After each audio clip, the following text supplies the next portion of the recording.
Hello and welcome to Green Flight Academy's webinar for future pilots. And we are really glad to see that we have more than 50 people attending to this webinar. I am Malva Anström and I work as a flight instructor at Green Flight Academy. And my name is Johan Ove. I'm the head of training at Green Flight Academy. And my name is Axel Nordegren. I'm the chief flight instructor. And please remember that if you have any questions during the webinar, please write them in the question box below and we will try to answer them as soon as possible. So, Green Flight Academy is a flight academy located in Skellefteå, which is a center for green conversion in Europe. It's a mid-sized and vibrant city located in the northern Sweden. So now in the summer, you will experience 24 hours of sunlight, which of course means endless flight hours of VFR. In the winter, we will have a bit more different challenging weather, but we will have clear nights. And if you're lucky enough, you will fly in the northern lights. So there are a lot of new things going on here in the city regarding sustainability. And Green Flight Academy is, of course, really excited to get started on this. We have something new going on, and we are excited to introduce that we are reinventing flight training. And what does this mean? So, Johan, could you please tell us? Yeah, we all know that the aviation industry needs to change and become more sustainable. And that's why Green Flight Academy was started with the help of Skellefteå Airport and the municipality, although it's a private company. And what we're trying to do is reinvent flight training and do it in a more sustainable way, but then at the same time, train the future pilots and all the traits that will be needed for crews in the future. So we're really excited to start this journey from now. Yes, we will come back to that and tell you more about how we're gonna reinvent flight training and our sustainability. But first, we want to show you a video so you can get an idea of Green Flight Academy.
So let's do a quick introduction. As I said, my name is Malva Anström and I work as an instructor here at Green Flight Academy. I am a commercial pilot and my dream started a long time ago when I was little and I went on my first flight with my dad. Since then, I knew I wanted to become a pilot and I actually initiated my training 4 years ago in Florida. Since then, I've been flying in the States, in Sweden and in Germany. Yeah, and my name is Johan Ove. I'm the head of training. I started flying at an aviation college at the age of 17. I've been a flight instructor since 2006, teaching all types of courses and then flying commercially, both in the Nordic countries and abroad as well. And I'm really excited to join Green Flight Academy to create something new and do this in a new and different way. And as an electrical engineer as well, I'm of course really into electric airplanes.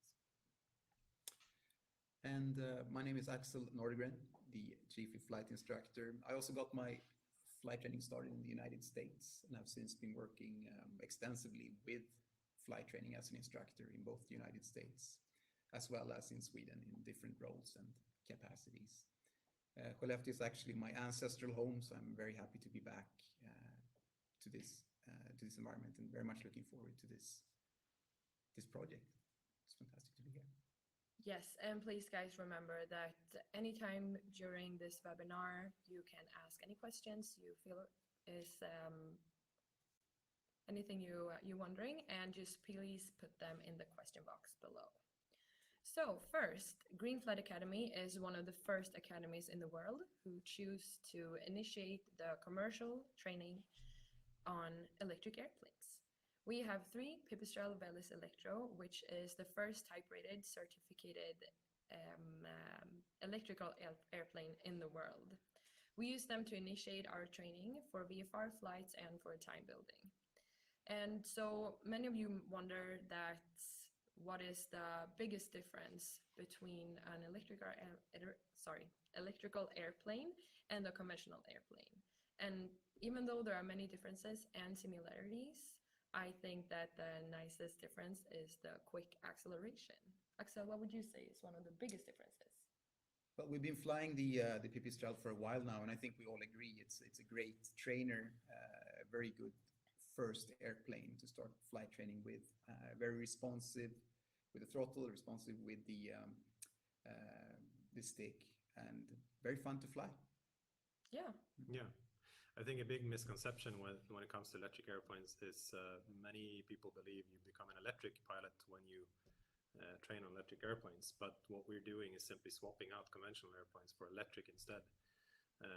So you still get the same license at the end of the course, because the airplane works the same, like Axel said, it flies the same, instruments are the same as conventional airplanes, and they're great lot of fun to fly compared to a lot of other older types of airplanes.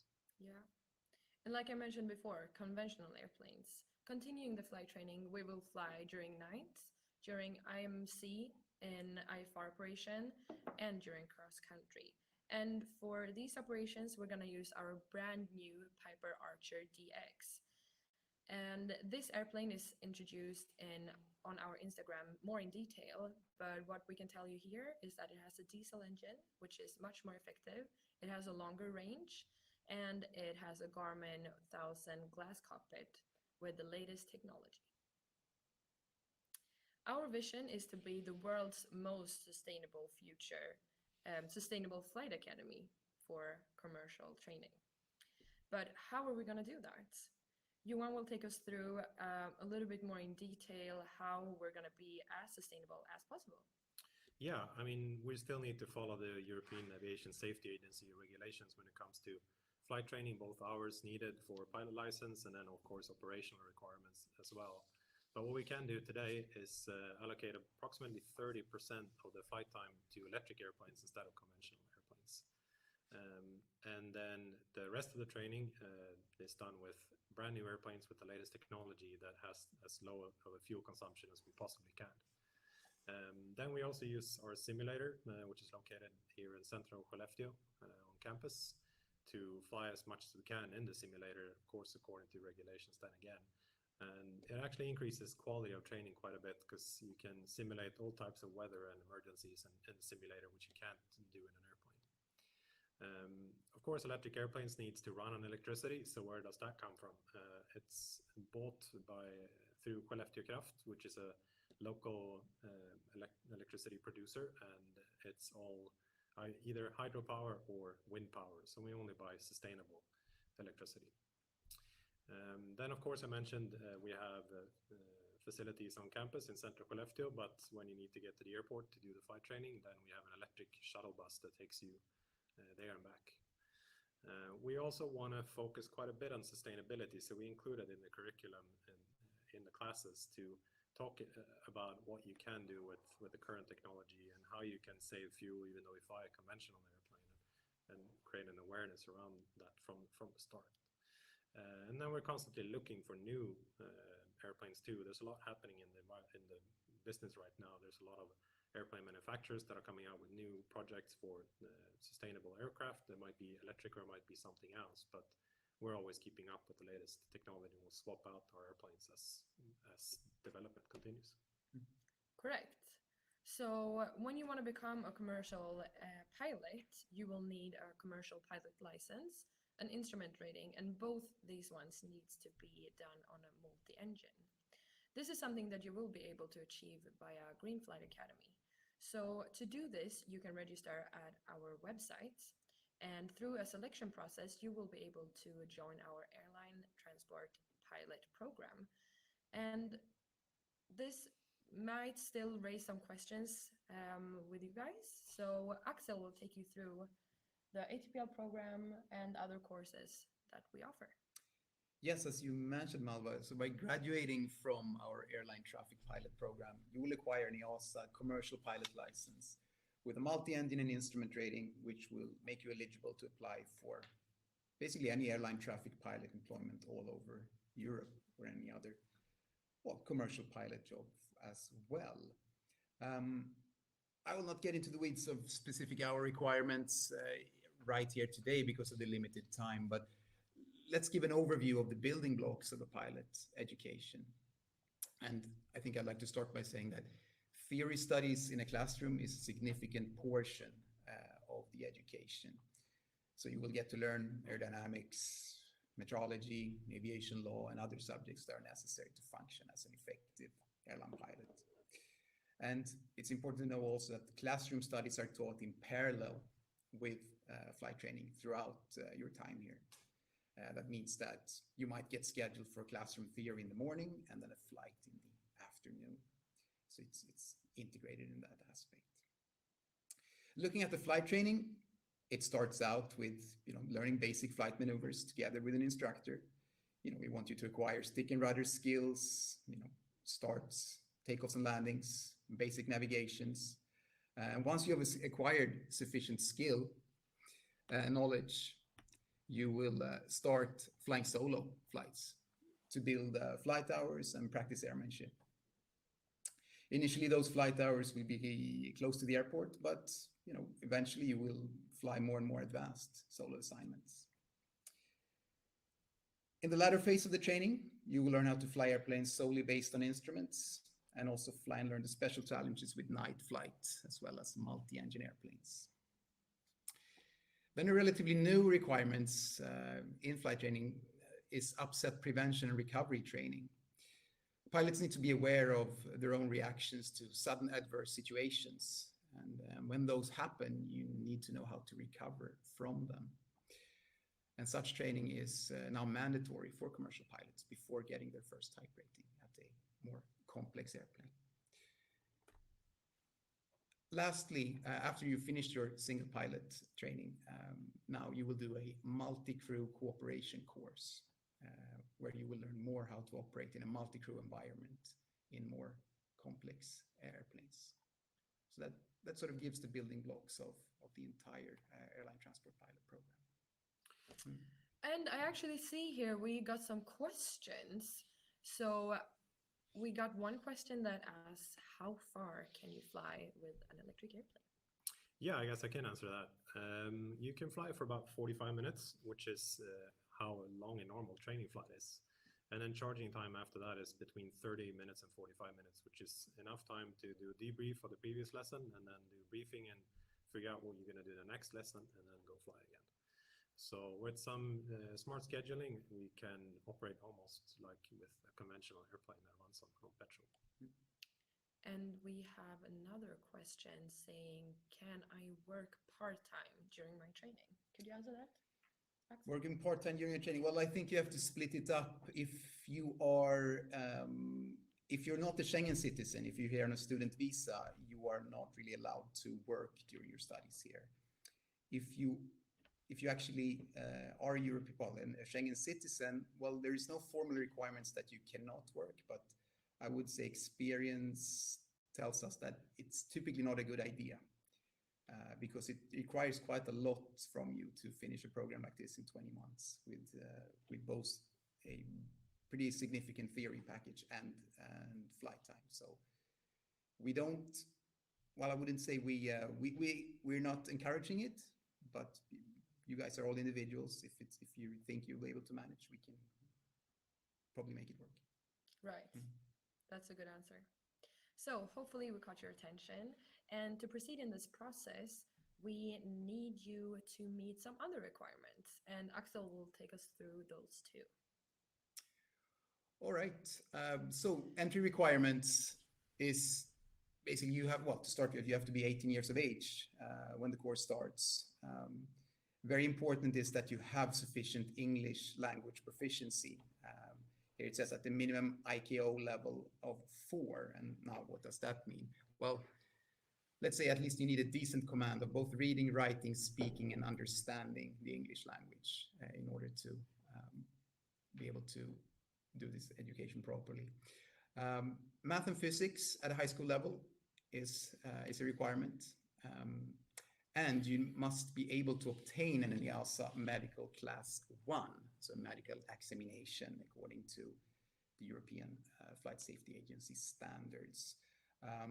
For those of you who are wanting to start your flight training pretty soon, I would get it done as soon as possible because we hear it's quite a long wait time for those medical class 1s today.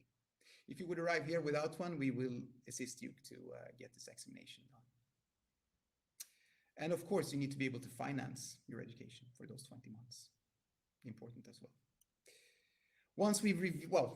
Once you've decided to apply, we will review your application and confirm that you are actually eligible to be a student at Green Flight Academy.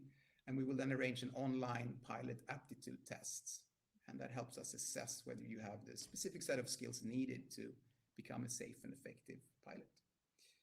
If you will pass that test, we will schedule you for an online interview with staff on our admission board.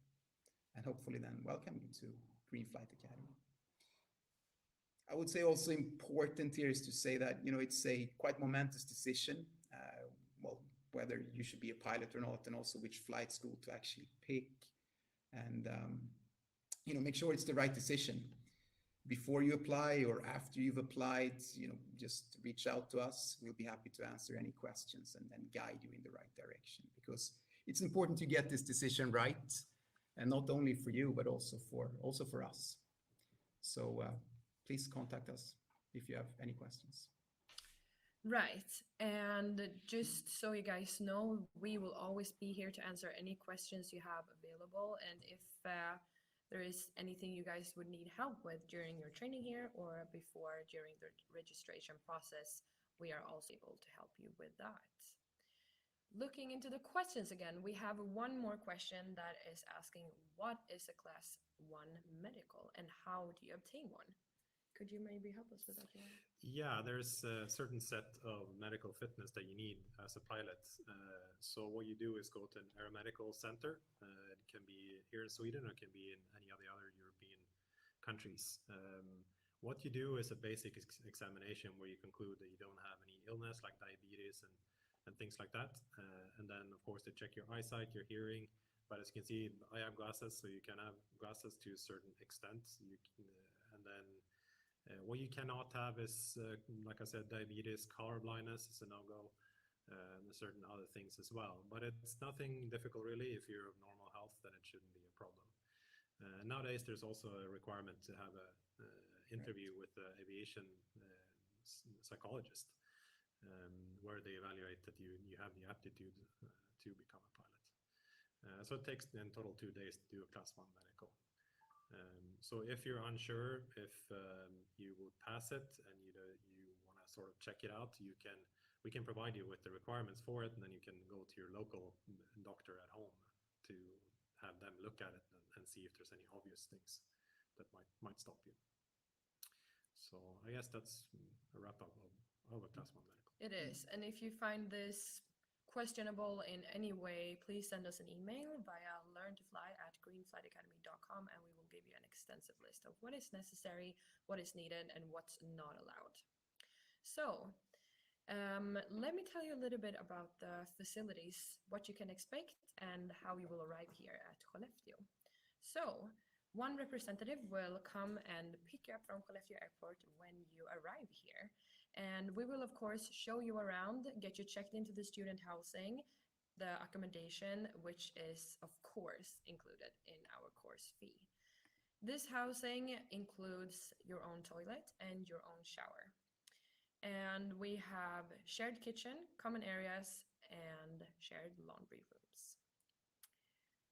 So we have 2 training facilities. And as Johan mentioned, the first training facility is actually here where we're sitting. We have classrooms and we have a simulator that we use for flight training when we're not up in the air. And the other training facility is, of course, out at the airport where we use the real aircrafts to fly and to do our training. So, how is it to study in Sweden? First, if you're a resident in the EU, you will be able to move here without any resident permit or visas. However, if you are not a resident in the EU, just to emphasize again, that won't be a problem. But you will need a student visa to be able to move here. And this one you will get through the Swedish Immigration Agency. This process can be a bit extensive. It can take up to 2 to 3 months. But as we said before, there's no worries. We will always have a student team here that will help you and guide you through the process. Since we have Johan here actually, who's been living abroad, studying and traveling, also working, maybe you can tell us the benefits and the advantages, sorry, of actually living and doing this training in Sweden. Yeah, I would say studying in Sweden, living in Sweden is well arranged, and it's quite laid back but professional. So it's not as formal as many of you might be used to, but at the same time, people have a very high level of professionalism, and you do what you're expected to do when you're expected to do it. So it's a lot of your own sort of, you have to yourself do what you need to do to make things happen, and then of course we'll help you out with everything you need to help with. At the same time, here at campus there's an international university here, so it's a lot of exchange students, so don't be surprised to hear all languages from all over the world, and that creates quite a nice vibe here at campus to have that. So I would say the city of Skellefteå feels bigger than it might be compared to other cities I've lived in. Definitely. The world feels small up here. You might meet someone from your neighbor country, someone with the same culture or even the same language as you do. So it's not easy to feel like you're at home here, I would say. Yeah, exactly. Yeah. So I would say green flight is for those who wants to come here and study to become commercial pilots, but to do it in a more sustainable way. People who are early adopters and want to have experience and find just something, a new way of doing things. You will have a real student life here, like Johan mentioned. You will meet new people, you will study at campus, you will study at the library and explore everything that Northern Sweden has to offer. So we offer a training in probably the world's most sustainable way with the world's most sustainable fleet. Our course fees are a very generous offer with everything included. And this actually includes accommodation for 20 months, medical class 1, like we talked about before, and all the theoretical exams with PPL, ATPL, and all the skill tests. And also a registration fee, which is probably not included in many other trainings. Yeah, exactly. All the CAA fees or aviation authority fees related to flight training are included in the price, which is quite unusual compared to other schools. It is, and we actually have a few seats left for our start the 22nd of August. Yes, that's actually the end of the introduction here for our webinar, and now we have time for some questions. We have a question asking, what is the cost of the airline transport pilot training program? I would maybe ask you to answer that question. Yeah, so we have a special right now. It's 79,600 euros, and it's for the first students that sign up for the August 22 start. So that's a 20,000 euro discount currently. So it's a really good price for a really extensive training program. So to emphasize that again, 79,600 euro, when the price for the course actually usually is 99,600 euro. Another question we have, is it important to take physics in grade 11 in IBDP board to become a commercial pilot, even if the person is weak in it, even if the student is weak in it? Well, I mean, in order to be eligible, you need to have math and physics on a high school level. Um, it doesn't, and then of course, I mean, you will have to do aptitude tests with us to see whether the level of physics is sufficient to join. But in order to be eligible, all you need is basically a high school diploma and that you've completed math and physics. I don't know if that answers the question, but Yeah, I think that would answer the Mm. question. And we have another question asking, do we have vacations? Johan? There are a couple of opportunities where you can take off and go home during the 20 months. Christmas, for instance, we usually close, or there's no theory instruction going on at least. And then, of course, if there are any family emergencies or similar, then you can of course go home. But apart from that, then we recommend that you do stay on and follow the program, because it's quite a lot to squeeze into 20 months. So it's not possible to take off 4 weeks in the middle of the program unless we approve of it or see that it fits. Yeah, the reason for that is actually because of the weather. This training is very weather based, and this actually applies to every flight training wherever you would do it, especially in the beginning of the training. Yeah. Another question is, are the fees to be paid in full or by installments? And maybe we can let Axel Yeah, address that one. well, it's paid in even monthly installments, and now with the discount, I guess that would be 16 installments then for the 20-month period. Yeah. Yes.